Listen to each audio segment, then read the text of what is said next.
And now, the first ever LEOG. LEOG? Oh, right. Oh, okay. The League of Extremely Ordinary Gentlemen. That is the title we have agreed on for You know now. what? We got to redo that with an echo. The League of Extremely Ordinary Gentlemen. Able to lead capital letters. I I have to do it in an Aquaman voice. I can picture that. Yeah. Could you give me a beer and try not to get any salt water? So anyway, we're going to try and do something a little different from a cocoa. We're still having beer, mind you, so that much has not changed. that's the most important part here. But really, the key element that makes this really different is it's going to be me and Leon, and we're going to have a guest every week. And our first guest is the amazing Beau. Yes, I am amazing. And now, what makes Beau so amazing? Well, it's my encyclopedic knowledge of all things geekiful. So basically, this is going to be a lot of geek talk, like the stuff we don't cover in movies, comic books, TV, what have you. Not really that different from what we usually do, to be honest. Pretty much. That's true. All the stuff you talk about and your girlfriend starts toning you the hell out, that's what we're going to talk about. Dude, you can't have girlfriends if you're talking about comics and TV all the time. We are going to try and do different things as well. There's going to be giveaways eventually. We're going to have, we're going to try and do like this sort of mystery science theater thing with videos, which we're not set up at all to do today, but we will do that. And you'll have to excuse us if the audio. Our reach is already exceeding our grasp. I know. Yeah. Today we're just going to bullshit about what the fuck ever. Good enough. I don't want to talk about what we're going to do. Yeah, Let's just do it. Let our work speak for itself. We're going to start with the most important subject that has come up to my attention about entertainment in the last 2 weeks. Lindsay Lohan's boobs? Yeah, no, it's that nudes tape, the porno tape. Yeah, have you seen it? What tape is this? There's a porno clip of Lindsay Lohan giving a blowjob.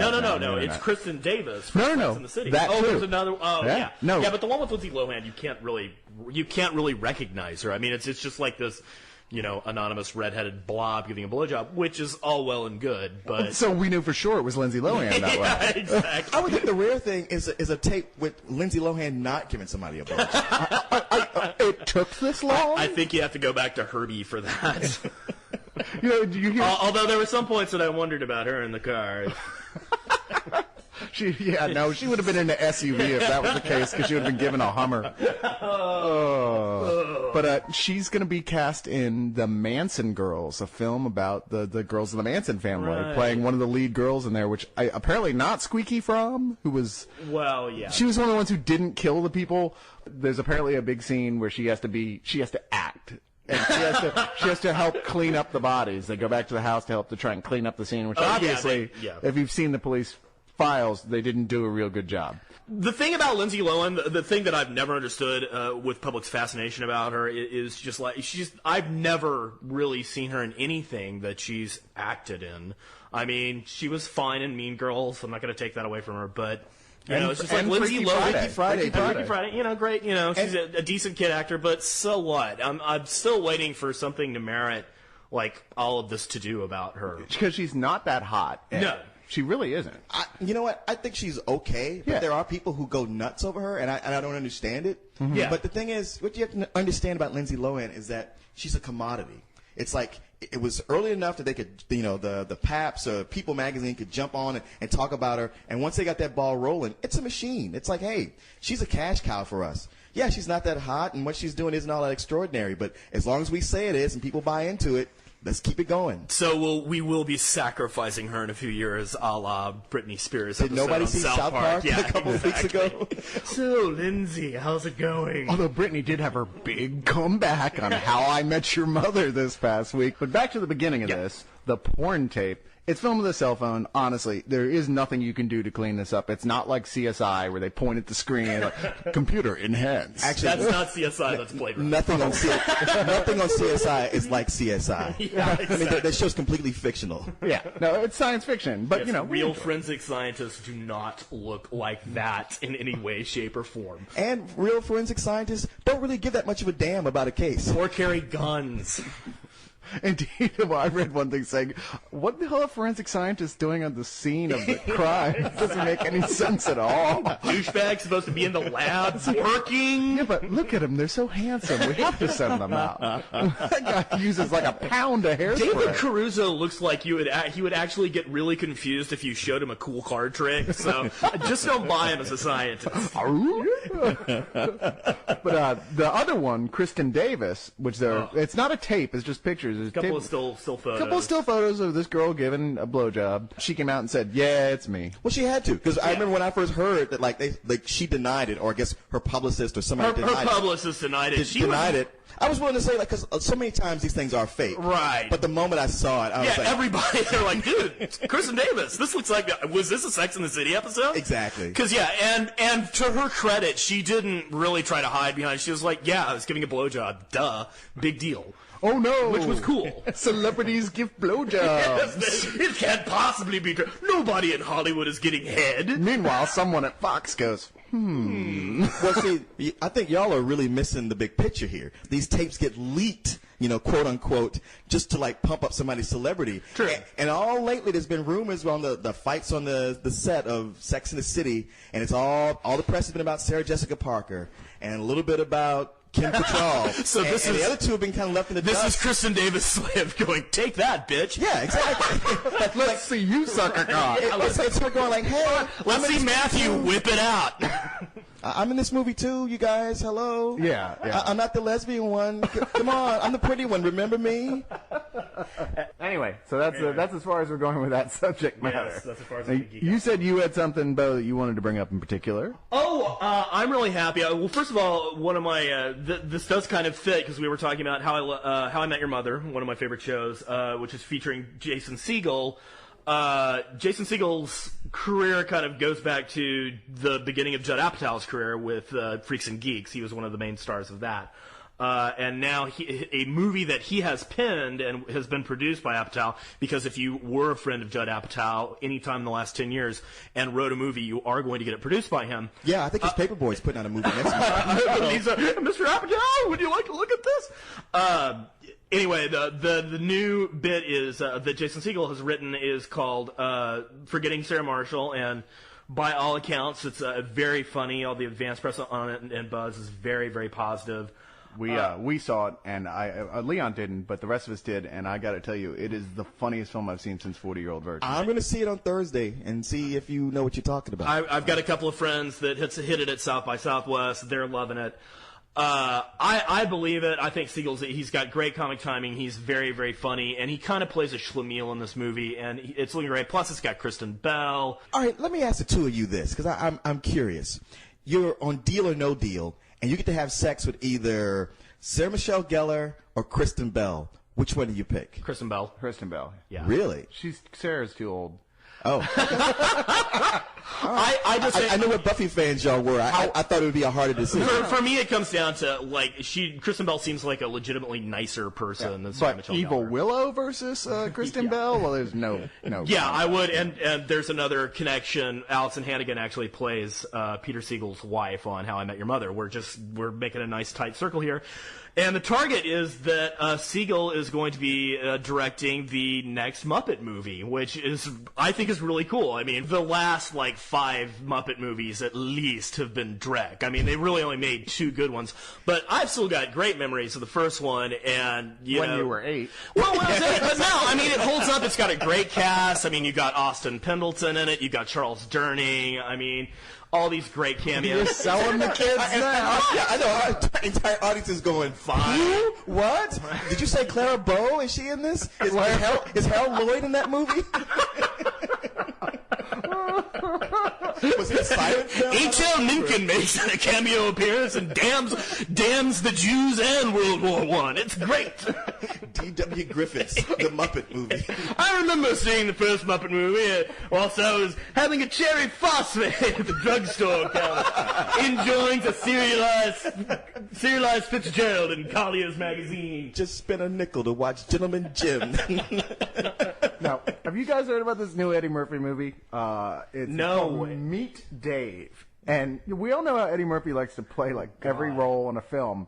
Well, now Eddie Murphy is not only playing Eddie Murphy in the film, like the lead character Dave, but he's also playing Dave in his own head. Remember that show, Herman's Head? Sure. Imagine that if the people in his head are all played by the exact same guy. I don't want to imagine that, Cyrus, and you can't make me la la la la la la la la la la la la la la la. Well, see, you're lucky. You won't have to go see it. Yes, I am. When is this going to stop? Do we remember when Eddie Murphy was funny? When you went, oh, a new Eddie Murphy film. Oh, man, I can hardly wait. It's been long. We've had much longer a time of bad Eddie Murphy than we had of good Eddie Murphy. So it's almost unfair to even look at him like he was back in the day. Now, it would be one thing if he had like one funny movie that was a classic, but he had 48 Hours, Beverly Hills Cop, and Trading Places that are all three of those. Like, I mean, those are absolute top of my list comedy classics. You know, and right in the same period of time. So what happened to make you so unfunny so fast? I mean, is it just meeting Dudley Moore? With comics, and Cyrus, you know this as well as I do, that they have a shelf life. No matter how funny a comic is, there comes a point when either you outgrow their comedy or their comedy doesn't evolve. And what happens when that happens? When they finally accept that this point has come in their career, they call Disney. Right, yeah. Well, you get weird stuff like Steve Martin, who has definitely called Disney, but is still a really great playwright, still a good author, and still occasionally doing a really great movie out there. What was that last great Steve Martin movie? Actually, I really liked Shop Girl. I like Shop Girl. Shop Girl was great. The Spanish Prisoner, I really liked. That was a long time ago. That was a long time ago. Yeah. That is a great film. It is. But no one knows about that movie. I love turning people onto that movie. Speaking of Mamet, who directed Spanish Prisoner, directed and wrote the new movie that he's got coming out, Red Belt. Have either of you? I haven't heard a word about it Yeah, yet. me either. It looks great. It's got Chiwetel Ejiofor, who's one of my favorite up-and-coming actors coming out of. Just a really amazing cast. You hear that? He actually said his name, and you could hear the accent marks as he said it. I don't know how you guys did it. Well, you're just as white as I am, Beau, and I don't know what's... It's a movie that's kind of about ultimate fighting. It's a movie that's kind of about Hollywood inside struggles, and it's about this guy who owns a self-defense class that he saves Tim Allen, who is a big movie star in this world. Okay. Tim Allen gets into, a jealous fan, gets into a bar fight with Tim Allen, and just as he's, smashing a bottle and about to cut Tim Allen's throat, and cherish that image in your head. Chiwetel Ejiofor just grabs his and just takes the guy out. He just said his name fast. Did you hear that? I know.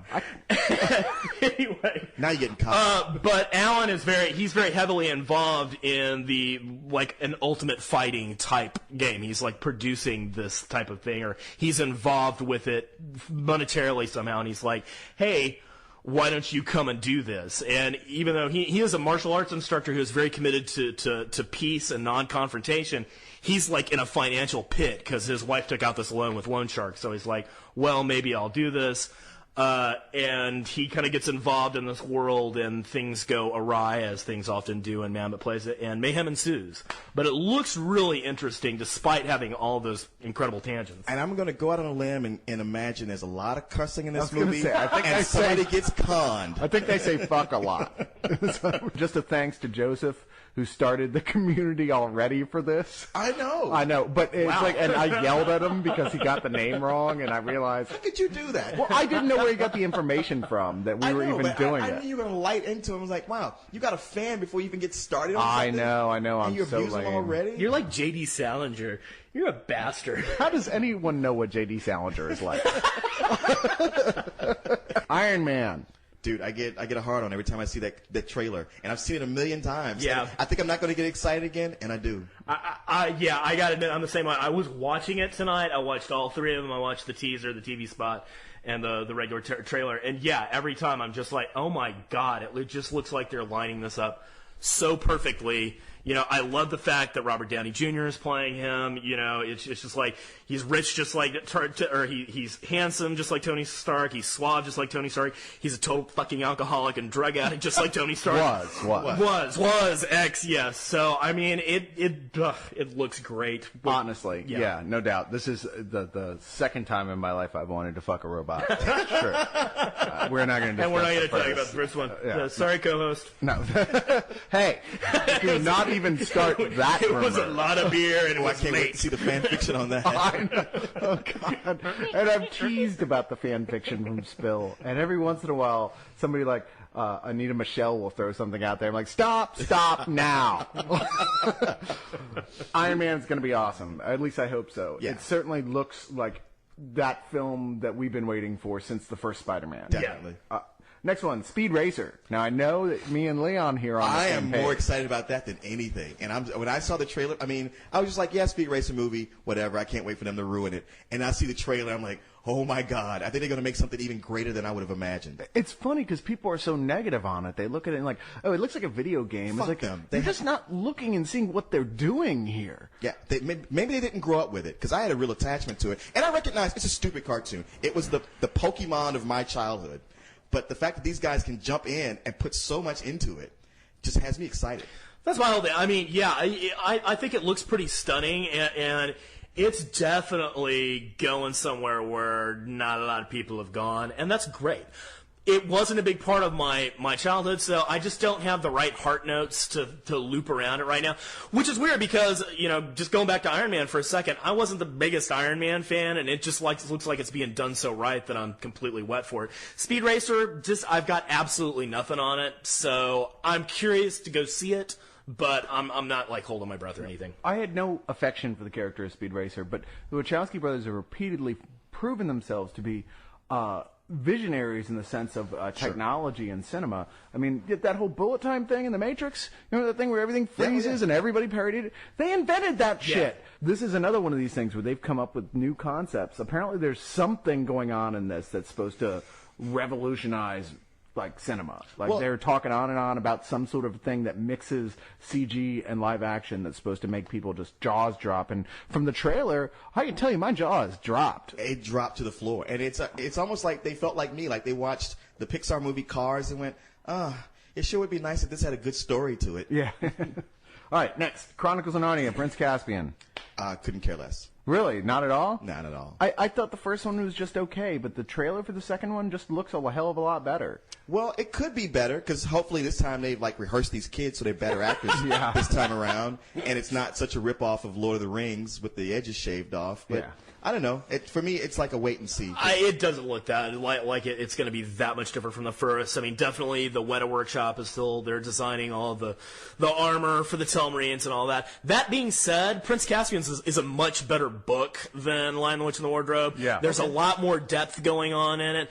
I could see it working. I'm a little bit worried about, for one thing, they're giving Prince Caspian this kind of, Russian Germanic accent that I'm not really buying. It looks a lot like more of the same. On the other hand, unlike Speed Racer, the Chronicles of Narnia have lots of heartstrings for me, even if it's Christian apology, I don't care. It's still great. And when I watch them go through the ruins of Cair Paravel and pick up their weapons and meet up with Trumpkin, I'm like, oh, this is going to be cool. Yeah. So if it's good, I don't care. I listen to stuff Jan Stevens, and I don't give a shit. Right, exactly. So I'm hoping, but I don't have my hopes very high, and I don't have a lot of emotional investment at this point. Yeah, I don't either. The first one, like I said, Yeah. This one, actually, I guess what I keep comparing in my head to the Golden Compass, which I thought was given too much crap. People didn't see it who should have, but at the same time, it was kind of stiff. Yeah, sure. And this looks like it's loosened up from Chronicles of Narnia, which had that same problem. Right. We're so scared of screwing this up. Yeah. But even so, Disney must know that they're limited to what they can do with this, because they've already said the Dawn Trader is going to be the last one, which is the next one. Oh, really? Yeah. Well, but they also know that every parent in the world is going to take their kids to see this. Definitely. I mean, it's a no-brainer. So, as long as they don't have, Susan Pevensey sexing it up with some fawn, they've got a little bit of leeway here to have fun with it. I would not mind seeing that version. I don't want to hear about your furry adventures. Indiana Jones and the Kingdom of the Crystal Skull. That's a tough one because everybody's. It's funny because as much as people are looking forward to this movie, there's a lot of people who have that fear that it's going to be screwed up because that title is not so good. And it more than likely will because it's being written by George Lucas, who, as we all know, was abducted by aliens and had his brains sucked out in 1981. Which explains the film. Spielberg has evolved. He's a much better director now. Spielberg's incredible. I'll give him that. But by his own account, that he was practically pestered into making this movie by George Lucas. And no, so was Harrison Ford. Lucas repeatedly came up to them with this idea, and they turned it down this is gonna be great. several times. And Ford, in an interview, said, "We just said, oh, okay, fine, George." Oh, and that's the way Harrison Ford. The look on his face throughout the trailer is just this resigned. Okay, fine, let's do it, man. And maybe that's just the character, but I don't think it's just the character. Nobody can do that like Harrison Ford, and I don't mean in a good way. Yeah, and the thing is about Lucas is, it doesn't matter how many people tell him something is shit. He just fires them. Yeah. And, I mean, look at the prequels. Even today, he won't hear it. He has never admitted that Jar Jar Binks is no good. He won't do it. I mean, at best, he's admitted that the Greedo thing was a bad idea and the Redux of Star Wars. He actually was seen in one of the videos of the making of this new Indiana Jones movie on the site. Yeah. He was wearing a shirt that said Han shot first. There we go. I bet you his agent told him to do it. Because I don't think the man has a sense of humor. I don't think he gets it at all. I don't even think it's a fact that he's, he's obviously egotistical and megalomaniacal, but I think when people tell him, hey, this isn't working, it's not a case of like, well, screw them, I'll show them. It's a case of like, well, this guy's obviously not seeing what I'm doing here, so I'll just get rid of him. It's the problem of having an early win. He had an early win on Star Wars, which fixes it in his head. I know what I'm doing, and nobody else does. Yeah. Okay, next. Incredible Hulk. The Ed Norton factor really pushes it up for me. Yeah. A lot of respect As there. a matter of fact, you know what? I would have complete faith in this project. Even with the Hulk looking like the old Hulk, I would still have total faith in this project, if not for all the rumors about them trying to wrestle Final Cut from him. Yeah. Well, we'll that's see a what recipe happens. for disaster. Yeah, we'll see what happens there. There is a new rumor on the internet that they're going to have Wolverine make a last minute appearance in this. Well, there's an Iron Man crossover. Yeah, that there is an Iron Man crossover. That won't happen either. And it just seems. I don't know, because they have wrested control. I'm telling you, that won't happen. Okay, they've already axed the Nick Fury, Yeah. cameo from Iron Man, Gotcha. which would be the easiest thing to do, especially since it's already been shot. Right. So these other things will not happen. That's all well and good. I really, really would like a great Incredible Hulk movie because I have read the comic book. Not a huge fan, but when it's done right, it's done great. As comic books go, the Hulk has had some really good runs. Like the Peter David run, the Larry Hama and Herb Trimp runs. There was one awesome. just recently, and this whole World War Hulk thing. Sal Buscema, baby. No, the World War Hulk thing was cool. The World War Hulk thing was cool. Hulk has had more good runs than a lot of heroes who are more popular. I think when he was doing the Las Vegas Enforcer thing, it was awesome. Yeah. It goes back to Dr. Jekyll and Mr. Hyde. It's a very, very archetypal struggle, and I think that you can make something great out of that. I think Ed Norton might do a great job of doing that, but yeah, the CGI is kind of making me nervous. And once again, they felt compelled to make this really handsome Hulk instead of making him look like a gamma ray mutant.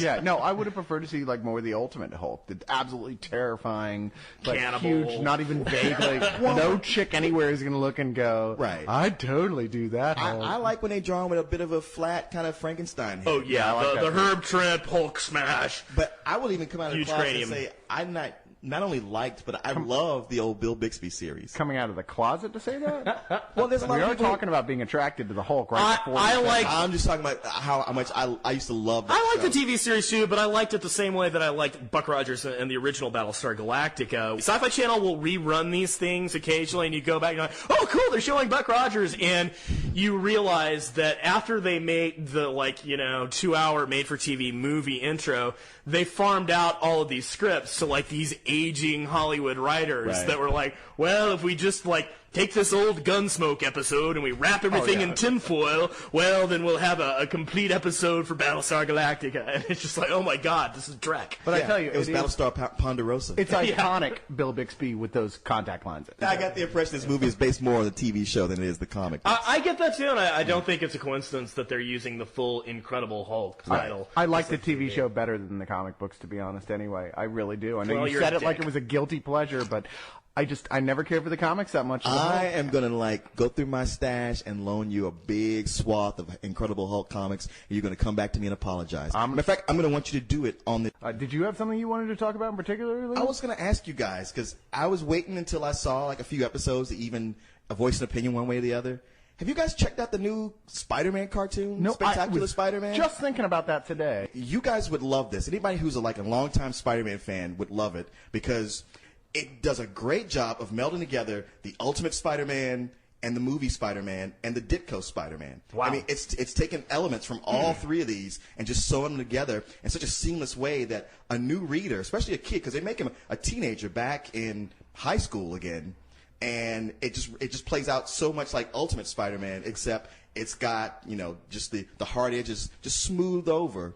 And all That's nice. the animation on the movement of him is just beautiful. I don't think anybody has really paid attention to the Ditko era Spider-Man. I mean, most of the really big plot points in the movies and any of the animated versions have really come from the John Romita era on. And Ditko, I mean, he made Spider-Man what he was and made it the commodity that it is. And that's the thing that made me want to bring it up and talk to you guys about it, because you're right. It is the first one since the 60s show that has even referenced the Ditko era, and it does it even more than that. Wow. I mean, with him having the half Spider-Man face at times. Oh, that's awesome. Putting the Spider-Man mask on the moon.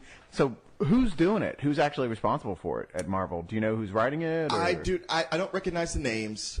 There's one guy, Craig Kyle, who I know I've seen his name on some comics before. I think he's involved with the art. But whoever it's two guys who I've never seen their names before, but they're responsible for developing it for television.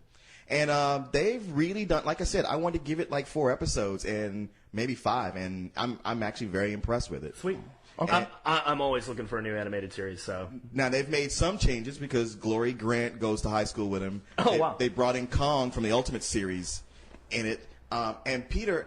If you read Ultimate Spider-Man, they basically switched Mary Jane's character with Gwen Stacy. So now she's Which is awesome. His geek girl buddy that he hangs out with. Well, they seem to do that in all the other... Sure, there's always some change. But what they are doing is that Peter gets home and Aunt May is always saying to him, you know what, you need to meet a nice girl. You should talk to my friend. Awesome. And my Miss Watson's niece. You need to meet her. And he's like, yeah, Miss Nice Personality, whatever. Which is directly from the comic. That's the way it happened in the comic. The way it happened. And I've always been dismayed at the fact that people...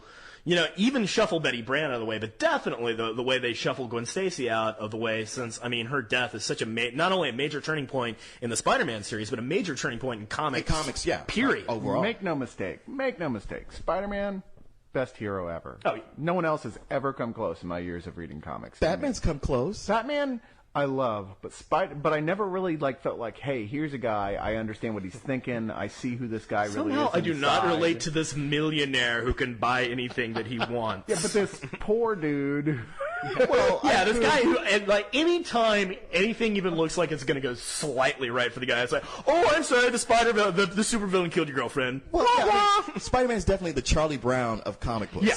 And if you read comic books and you're probably, because you're a social outcast, then it's real easy to identify with him. It's not the bully beating up the kid who's going home. So, oh, cool, new Spider-Man. it's the child who, in the back of his head, is like, someday I'm going to get all you bastards. That Right. has the complete run of Booster Gold, sadly enough. He was asking who was doing the, kind of overseeing the Spider-Man thing, and I would be curious about that too, because I think one of the reasons that the DC animated universe, which, wipes Marvel off the map, Sure.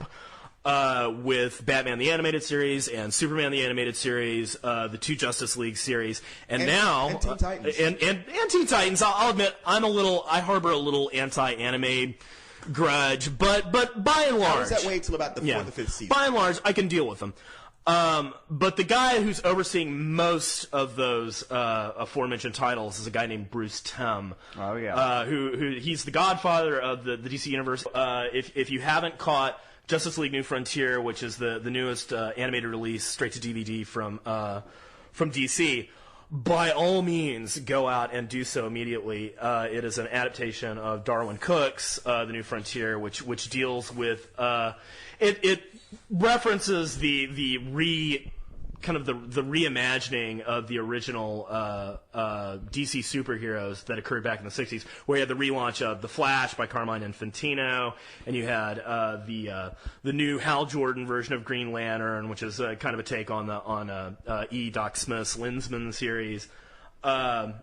He takes a lot of elements from that era, the 60s consciousness of Kennedy's New Frontier, and builds this really incredible. I feel like we're on NPR now. I know. Excuse me for taking my fandom seriously, you bastards.